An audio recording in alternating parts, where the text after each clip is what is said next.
Nous allons retrouver là-bas notre correspondant Renaud Bernard qui va vous parler d'une religion qui a le vent en poupe en Italie, pas loin du Vatican. C'est une branche du bouddhisme. Ça s'appelle la Soka Gakkai. On en a peut-être parlé en d'autres circonstances. Et là, vous allez voir, en l'espace de quelques années, le nombre de ces adeptes a doublé dans ce pays, en Italie. Et les fidèles, du coup, ont fait ériger le plus grand temple d'Europe, s'il vous plaît. Alors, comment vous expliquez ça, Renaud? Bonjour. Bonjour William, le bonheur tout simplement pour un pays qui va entamer dans quelques semaines sa 16e année de crise consécutive. C'est important. Alors c'est vrai, la Soka Gakkai en France, il y a jusqu'à 15 ans, eh bien c'était considéré comme une secte.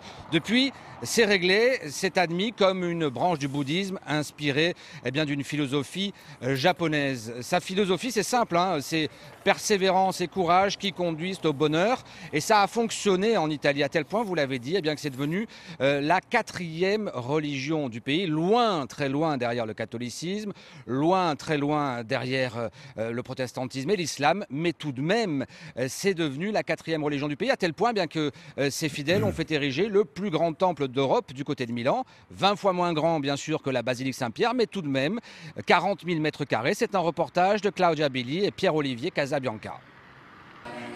Sa forme n'est pas très heureuse, on dirait un cercueil en béton. C'est pourtant considéré par ses fidèles comme le temple du bonheur. Le Keikan, 40 000 mètres carrés, le plus grand temple d'Europe de la Soka Gakkai, une branche du bouddhisme. Le jour de l'inauguration, au rythme des incantations, les 1000 places du Keikan étaient toutes occupées.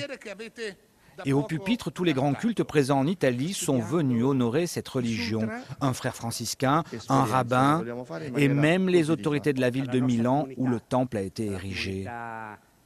Dans la Soka Gakkai, pas de clergé, pas de moine, une direction générale et un objectif que les fidèles, dans leur vie privée comme dans leurs rapports sociaux, trouvent la paix.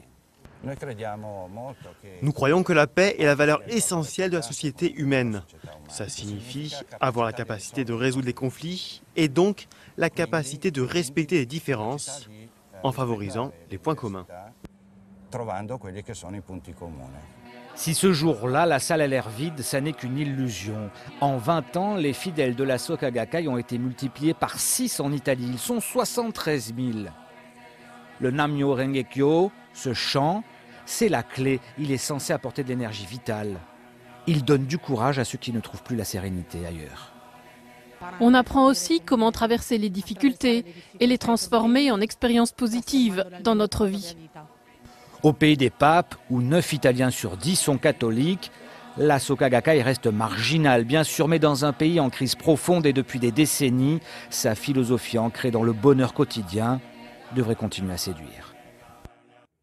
Et votre voisin, Renaud, qu'est-ce qu'il en pense, le pape François? Qu'est-ce qu'il en pense de ce développement, de ce culte-là en Italie? Inquiétude ou pas du tout?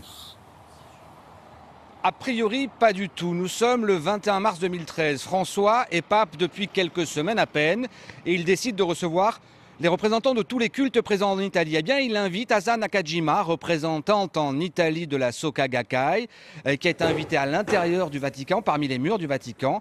Consécration pour ce culte qui était enfin reconnu par le Vatican, par l'Église catholique. Eh oui. Bien, merci beaucoup, Renaud. À plus tard cette semaine ou la semaine prochaine. On continue avec la revue de presse et c'est maintenant Frédéric Vion.